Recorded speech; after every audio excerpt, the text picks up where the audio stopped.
Welcome to the Deep Dive. Today we're taking a close look at the life and the incredible legacy of Yves Saint Laurent. Known to the world, of course, as YSL. Exactly. And this is a story that has everything. It's about explosive genius, high-stakes Parisian fashion. But it's also about a really profound personal struggle that, in the end, shaped the very architecture of modern style. It really did. And the sources we're looking at today are remarkable. They all confirm his status, not just as a designer, but as a true cultural revolutionary. I mean, the big claim, we always hear, is that he created the modern woman's wardrobe. It's an extraordinary claim, and it's one that really warrants a deep examination of what he actually did piece by piece. And it wasn't just fashion insiders saying this. The establishment recognized it very early on. We talk about milestones, but this one is, well, it's huge. You're talking about the Met. The Met. YSL was the first living designer ever to be honored with this solo exhibition at the Metropolitan Museum of Art in New York. That was back in 1983. Which is just a clear statement from the art world, isn't it? It says his work belongs alongside the great masters of history. It wasn't just, ephemeral seasonal fashion. It was art. So what was it that made his work so different, so transformative? Well, it was his refusal to accept the old rules. The old rules of couture said that clothing had to be rigid, restrictive, almost architectural in a way that confined the body. Right. His genius was blending true comfort, which was a totally radical concept for high fashion, with this incredible elegance. How did he do that? He was constantly engaged with global culture. He was integrating non-European references. And something that was really important, he consistently chose and showcased diverse models. He had a much, much broader vision of what beauty and femininity could be. His insight was that fashion couldn't just be about fantasy anymore. It had to serve the reality of a changing world, a world with new women in it. Exactly. And if we have to pick one single moment, one design where that shift became undeniable, it has to be the tuxedo suit for women. The smoking. 1966. It is impossible to overstate its impact. It really is. It wasn't just a piece of clothing, it was a defiant, beautiful weapon against prescribed gender norms. A weapon, that's a good way to put it. Think about it. He took the most formal, the most structured symbol of masculine power, the tuxedo, and he completely repurposed it for the empowered modern woman. It just instantly became the emblem of a whole new era. Okay, that sets the stage perfectly. Our mission now is to trace the path of this revolution. And we have to start with the origins of the man himself, which were, a long way from the runways of Paris. Very far. Colonial North Africa. Let's unpack that early journey, starting in Oran, Algeria. Yves Saint Laurent was born there in 1936. His parents were French, part of that European settler community often called the Pieds Noirs. The Blackfeet. Right. And the sources mention his family also had some Spanish heritage. He grew up in a really comfortable villa right by the Mediterranean with his two younger sisters, Michelle and Brigitte. What's so fascinating in the earliest accounts is that his drive to create seems to have been immediate. It was just intrinsic to who he was. Oh, absolutely. This wasn't a passion he discovered in college or later in life. We're talking about a boy creating these incredibly intricate paper dolls. And by his early teens, he was already designing clothes for his mother and his sisters. So the foundational language of his artistic expression, it was already there. It was established right in his childhood home. And that innate talent found formal validation very, very quickly. In 1953, he's still a young man. He submits his sketches to a competition for aspiring designers.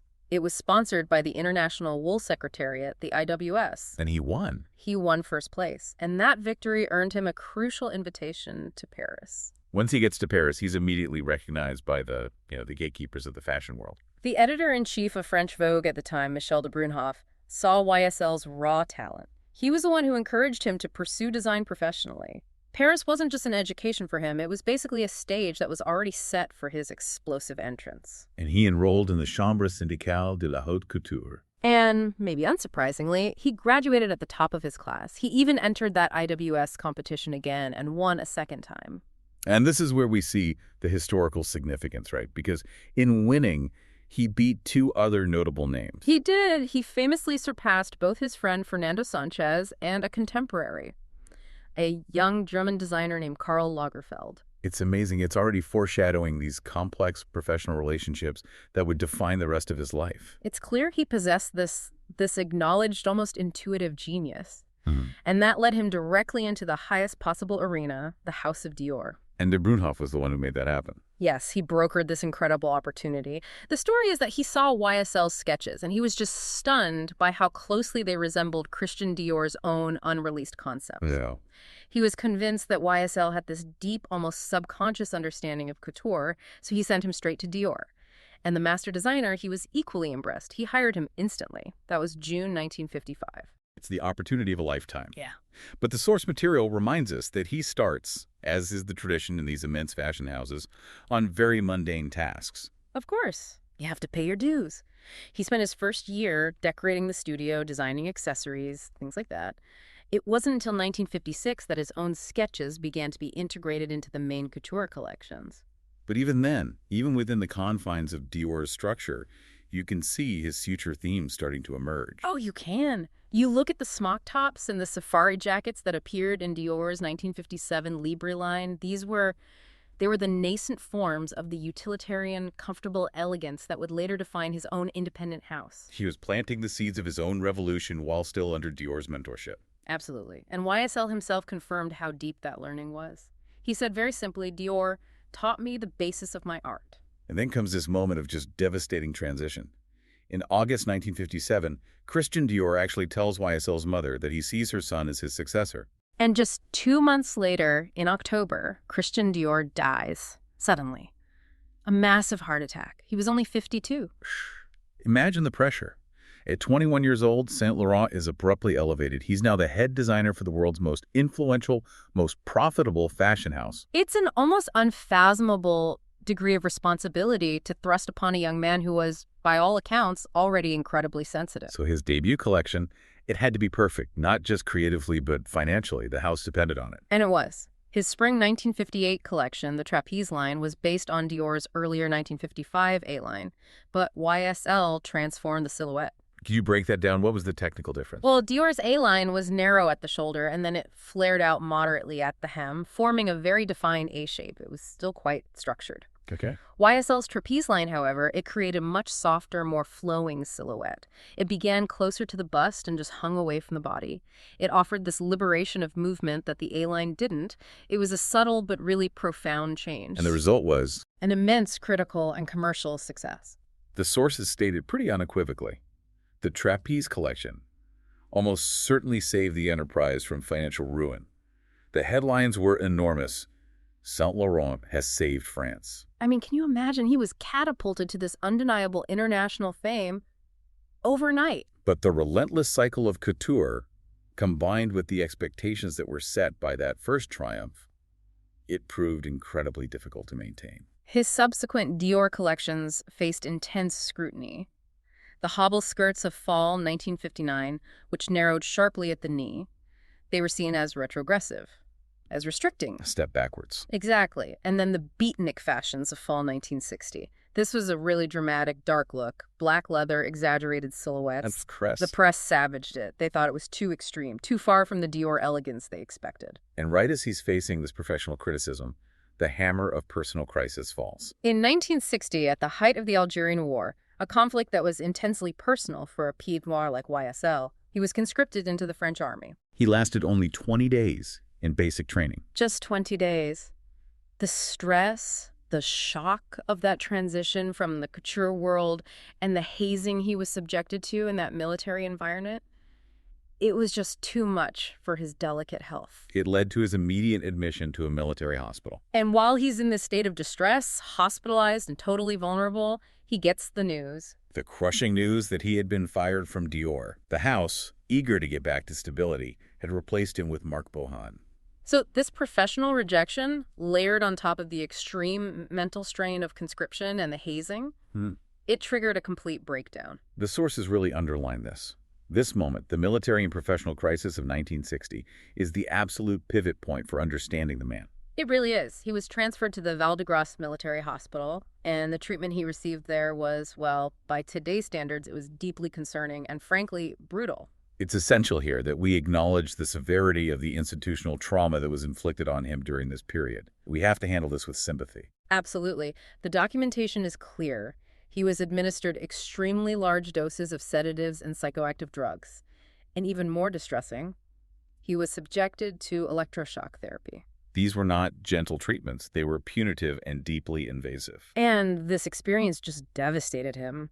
The source material explicitly notes that YSL herself, looking back much later in his life, traced the origin of both his lifelong severe mental health problems, chronic depression, anxiety, and his later addictions to drugs and alcohol directly back to this traumatic time in that military hospital. To realize that the foundation of a legacy so magnificent was built upon this institutional abuse, Yeah. abuse that was forced on him during a moment of maximum vulnerability, it just reframes the immense personal cost of his genius. He was, for the rest of his life, perpetually battling demons that were born from that experience. It makes his return and everything that came after not just remarkable, but an act of almost superhuman defiance against a pain that was constantly threatening to overwhelm him. It does. Okay, let's turn now to part 2.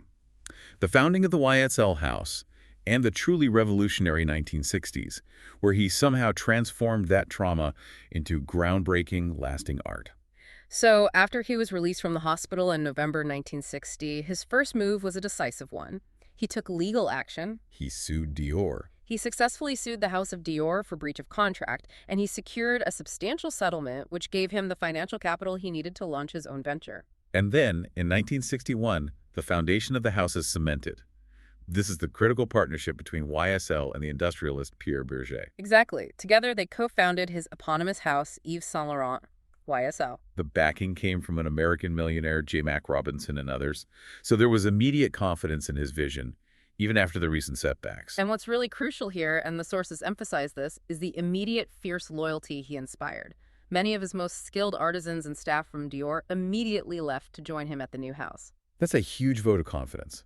It was essential. This swift migration provided the new house with established top-tier haute couture craftsmanship right from day one. So his debut independent collection in 1962, the reviews were mixed. A little bit. Some felt he was still a bit too reliant on Dior's influence. But he did get recognition for the excellence of his tailoring and for an early use of geometric cutouts. But it was the second collection that really announced his arrival. Yes. Fall 1962. That was the moment of his full independent declaration.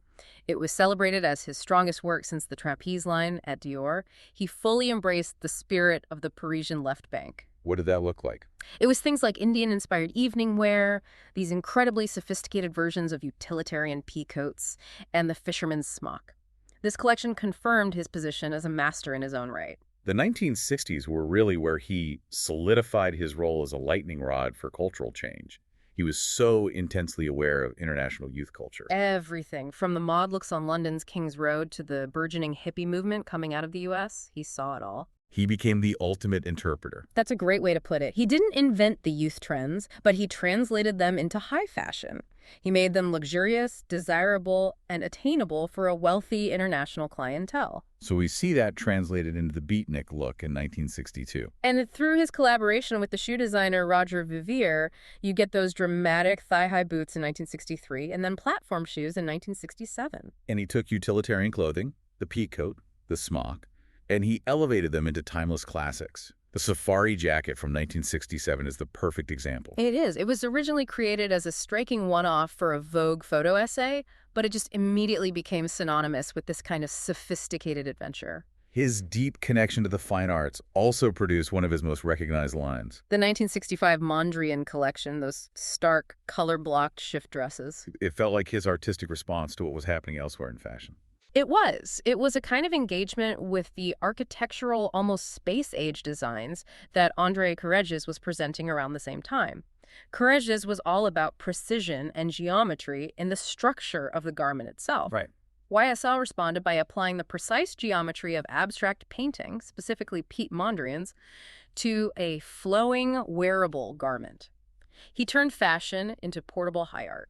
But maybe his most profound structural contribution was this idea of democratizing fashion.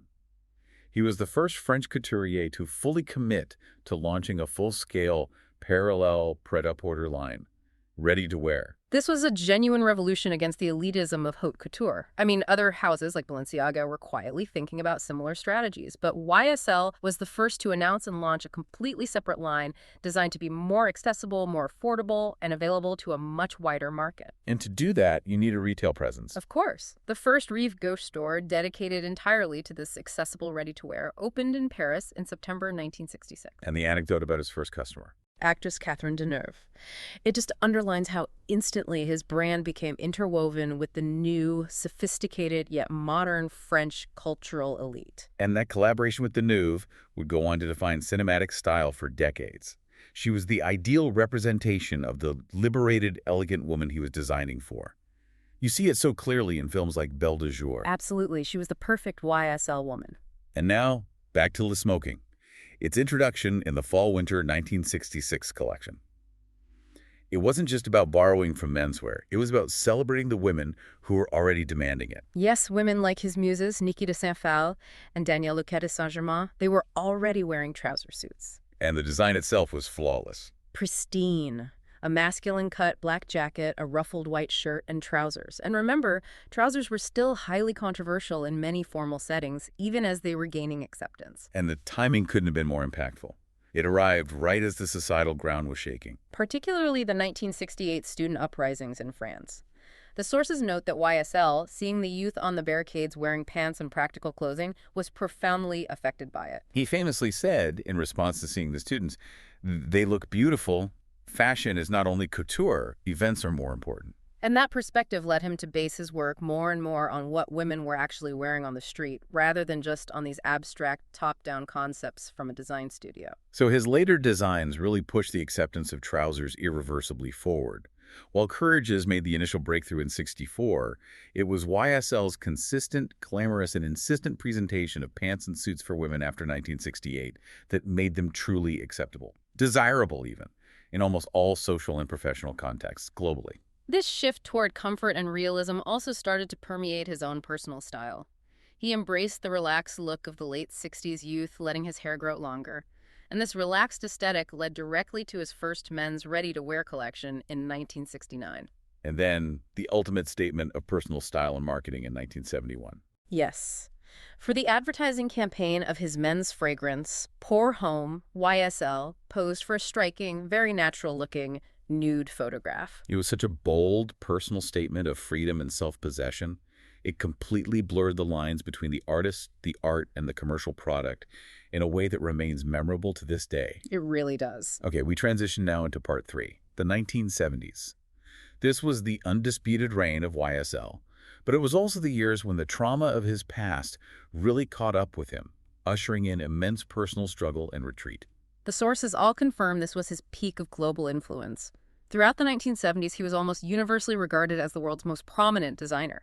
His commitment to practicality meant he was constantly adapting his designs to the needs of the modern, busy woman, making sure comfort was never sacrificed for style. His philosophy was so clear and so revolutionary for couturier, he said, "Daily life is where a clothes designer belongs today." He got it. He realized fashion had to support the life of a productive woman, rejecting the old standards of just ornamentation over function. He really was the central gravitational force in fashion, even when contemporaries like Karl Lagerfeld or Jean Muir had brief periods of strong popularity. But this relentless output, 4 collections a year, coupled with his increasingly turbulent personal life, began to show strain. It led to some creative controversies. Yes, his spring 1971 collection, which was inspired by the fashion of the 1940s, proved highly divisive. This one stirred up significant criticism, both historical and aesthetic. Right. Some critics felt that focusing on 1940s styles was inappropriately romanticizing the period of the German occupation of France during World War II. It was an era YSL, born in 1936, hadn't personally experienced as an adult. And beyond the politics, the look itself, square shoulders, short utilitarian skirts, was just deemed unattractive by many. The reaction was visceral. The French newspaper François famously called the presentation une grande farce, a great farce. It showed that even a titan like YSL could misread the cultural mood. Interestingly, that period of controversy seems to have triggered a conscious shift in his personal appearance as well. It did. The sources detail that after the tragedy of losing a couple of younger friends to drug experimentation, YSL made a decision to step back from the less appealing aspects of that youth culture. And by 1972, this translated into a dramatic change in his image. He cut his long hair, he shaved off his beard, and he replaced his signature bohemian look of worn jeans and bare feet with these immaculately tailored gabardine trousers and precisely pressed shirts. It was a move toward a much more controlled, disciplined, maybe even safer public persona, a kind of protective armor. Meanwhile, the economics of the house were changing irreversibly. By the mid-70s, the Pret-a-Porter line had completely eclipsed haute couture financially. And this shift created immense tension for him. Amidst the criticism of that 71 collection, he actually threatened to abandon haute couture entirely. He even tried combining the couture and ready-to-wear shows for a bit, arguing that couture was becoming an obsolete marketing exercise. But he reversed course. Why? The sources suggest he was deeply concerned about the potential loss of the artisan's unique craftsmanship, the livelihoods of the people who depended on the rigorous, highly specialized work of couture. He felt a responsibility to them. So he decided to maintain separate couture presentations. He did. He recognized its vital role in preserving traditional skills, even if the revenue stream was dwarfed by ready-to-wear. And this commitment, despite the financial realities, led to some of the decade's most memorable high-fashion triumphs. Absolutely. The fall 1976 Russian peasant collection is a perfect example. He took the prevailing peasant silhouette, the bouffant skirts, babushkas, Cossack-style boots, and he translated it into this exotic, lavish luxury using the finest silks and intricate embroidery. But the key was that even with all that lavish appearance, the garment still had comfort and freedom of movement. It still aligned with his core design philosophy. Exactly. And then came the collection that literally defined the next decade, the spring 1978 Broadway suit presentation. This is a masterpiece of foresight. It is. YSL introduced wide, padded shoulders in his man-tailored suits. This one collection shifted the entire industry's silhouette dramatically. That look went on to become the single most recognizable stylistic feature of the power dressing and structured fashion of the entire 1980s. He was, quite literally, creating the future of fashion before the calendar had even turned. But the strain of this immense creative pressure, designing 4 major collections every single year, it was compounding the precarious health struggles that originated back in 1960. His personal life was becoming increasingly chaotic. In 1976, he and Pierre Bergé formally ended their romantic relationship, but they managed to make the extraordinarily mature choice to maintain their business partnership. Which shows a commitment to the House of YSL that really superseded their personal difficulties. It does. However, YSL struggles with alcohol and drugs, which again, he directly linked back to that military hospitalization trauma. They intensified greatly in the mid to late 1970s. The source material is quite painful on this. It details his erratic behavior, noting instances where he was so fragile or intoxicated that he could barely walk down the runway at the close of his own shows. Sometimes he had to be physically supported by his models. His jet-set existence in Paris and New York is well documented. He was a fixture at elite nightclubs like Studio 54 and Le Palace, environments that, facilitated heavy drinking and frequent cocaine use. His portrait was commissioned by Andy Warhol in 1972, cementing his place in that transatlantic celebrity culture. And the sources also detail a particularly challenging and complex chapter involving a love triangle that drew in another key figure in fashion history, Karl Lagerfeld. Yes. In 1973, Saint Laurent began a 6-month affair with Jacques de Bacher, who was Lagerfeld's long-term companion, and this liaison created intense professional and personal drama. The sources indicate that Pierre Bergé acted decisively to end the affair in 1974. He did. And following this, Bergé made some very serious accusations. He stated that both de Bacher and Karl Lagerfeld were responsible for exacerbating YSL's deteriorating mental health and for increasing his interest in hard drugs. And we should be clear, we have to present this impartially. These were the deeply felt views of Bergé, protecting his partner during a time of crisis. It just highlights the incredibly high stakes and high drama in their circle. It's a painful narrative thread. As his creative influence soared to these defining heights, his self-destructive tendencies also became more visible and more intense, and they were always tethered back to that initial, devastating institutional trauma. The brilliance came at a severe, visible cost. Let's move to part 4, the later designs, final years, and enduring influence. This covers the 1980s through his death in 2008, a period characterized by refinement and eventually by retreat. By the 1980s, YSL's aesthetic was heavily based on that big-shouldered, narrow skirt or trouser silhouette he'd established in 1978. And while it was very commercially successful, this period led to a debate among critics about his inventiveness. Some fashion writers argued he'd lost his former creativity. They felt he was just perfecting and refining his existing classics. The tight black leather skirts, the structured tweed suits of the early 80s. But the others welcomed it. They welcomed the familiarity, the refinement, the impeccable tailoring of these established codes. They saw him as the ultimate curator of classic style. This era also marked a definitive shift in his target clientele, which reflected the broader social changes of the time. It did. The sources indicate that as social inequality increased during the decade, his designs started to cater more explicitly to the wealthy ladies who lunch set. Which is a sharp contrast with his earlier focus on democratizing fashion for the young, modern woman of the 60s and 70s. It is. And he also began to neglect his prêt-à-porter lines significantly. He refocused almost entirely on couture, which held more personal meaning for him, despite its diminished economic importance. And this neglect culminated in a very notable professional failure in 1987. Right after the global financial shock of Black Monday, YSL presented a prêt-à-porter show that featured casual jackets priced at an astonishing US $100,000. Wow, the timing. The timing was terrible. The pricing was widely criticized as being completely out of touch with the new economic reality. After that disastrous show, he officially delegated the ready-to-wear responsibility to his assistants. And the line suffered critically. The press soon dismissed it as boring and uninspired. He continued to design his beloved couture until 2002, but this really marked the beginning of his professional retreat and his increasing reclusiveness. Throughout all these shifts, though, his muses were the anchors of the house. They were the ones who defined the YSL woman for the world. And their variety speaks volumes about his broad definition of femininity. You start with Victoire Dutroux, who bravely opened his very first show in 1962. Then there's Lulu de Falaise, the Anglo-Irish daughter of a marquis. She wasn't just a muse, she was the influential jewelry designer for the brand, bringing this bohemian, aristocratic flair. Then Betty Couture, the half-Brazilian daughter of an American diplomat. He called her his twin sister in style. She epitomized that relaxed, androgynous elegance. She was the perfect companion for Le Smoking. And, of course, the enduring partnership with Catherine Deneuve, the definitive French actress who symbolized that confluence of cinematic elegance and high fashion. It was a connection that spanned decades and defined his public image. And we have to highlight his pioneering work in diversity. Munya, a model from Martinique, was consistently championed by YSL. He often featured her as the final bride in his fashion shows, which is a position of immense symbolic importance in couture. And Paloma Picasso, the jewelry designer, another key source of inspiration and collaboration. So many incredible women. But beyond his muses, one external cultural force defined his life and work more than any other: Morocco. His lifelong passion for the country began with his very first trip to Marrakech in 1966.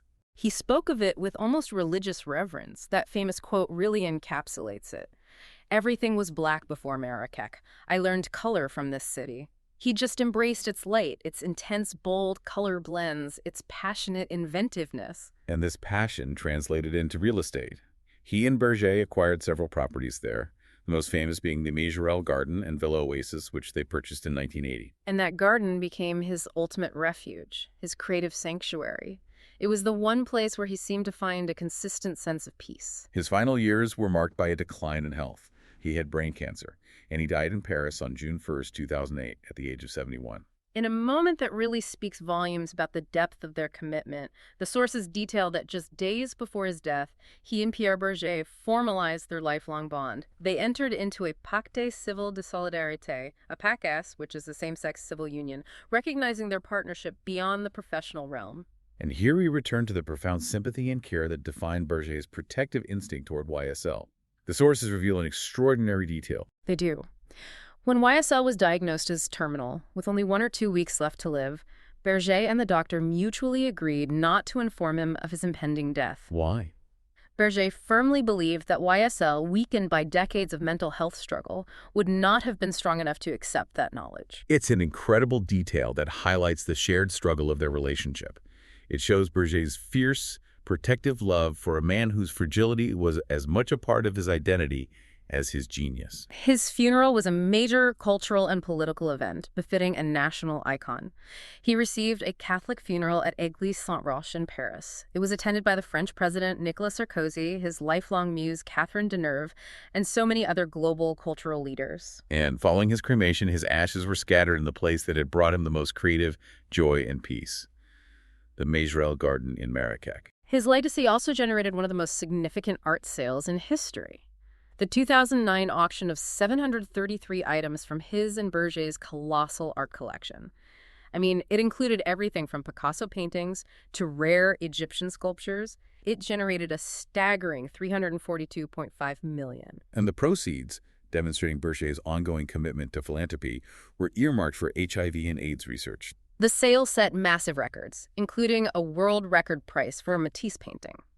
But the event was not without serious political and cultural controversy, focusing on two specific objects. The two bronze heads. Yes. The sale included two bronze heads, one of a rabbit and one of a rat, which were looted from the old summer palace in Beijing during the Second Opium War in the 1860s. The Chinese government attempted to halt the sale, viewing them as stolen cultural artifacts. A French judge dismissed the claim, and the heads were sold for nearly $16 million. But the complexity deepened after the sale. It did. The supposed buyer, who identified himself as a representative of China's National Treasures Fund, refused to pay for the objects on what he called moral and patriotic grounds. So this refusal left the heads in a state of limbo. Until they were eventually acquired by the French businessman François Pinault, who later donated them to China in 2013, finally resolving this highly sensitive political and cultural matter. The whole incident just highlights the intense intersection of art, wealth, and international politics that surrounded YSL's estate. Beyond his personal collection, his influence is permanently enshrined in institutional memory all over the world. The street in front of his Moroccan sanctuary was renamed Rue Yves Saint Laurent in 2010, and we now have two comprehensive museums dedicated entirely to his work and creative process. The Musée Yves Saint Laurent in Paris and the Yves Saint Laurent Museum in Marrakech both opened in 2017. And in a way that completes the circle, his childhood home in Oran, Algeria, where he developed his earliest creative skills, was restored and opened as a museum in 2022. It displays period furniture, childhood photos, and those crucial early sketches. And perhaps the ultimate statement of his connection to the broader artistic realm was the extensive Yves Saint Laurent Musée exhibition in 2022. It spans simultaneously across 6 different Parisian cultural institutions: the Louvre, the Musée d'Orsay, the Centre Pompidou, among others. It was a unique tribute demonstrating his lifelong ability to blend the commercial world of high fashion seamlessly with fine artistic expression. So we've traced the trajectory of Yves Saint Laurent, the prodigious childhood in Oran, the genius at Dior, the founding of his revolutionary house, and the creation of a modern aesthetic. And we've also seen the dark current of intense, self-destructive struggle originating from that profound institutional trauma of his youth. His monumental achievements, the Met exhibition, the undisputed victory of Le Smoking, they stand in stark, often painful contrast to the intense personal suffering that defined his life. Suffering he himself attributed directly to that early, devastating military hospitalization. And so we leave you with this final provocative thought. Given that he revolutionized fashion by grounding it in comfort, in reality, and in the needs of the modern working woman, and knowing the specific agonizing origins of his deepest struggles, we have to ask, what might the ultimate scope of his creative output have been had he been granted a life free from that early, devastating suffering? And what is the true, hidden cost of a groundbreaking artistic legacy that emerged from so much pain?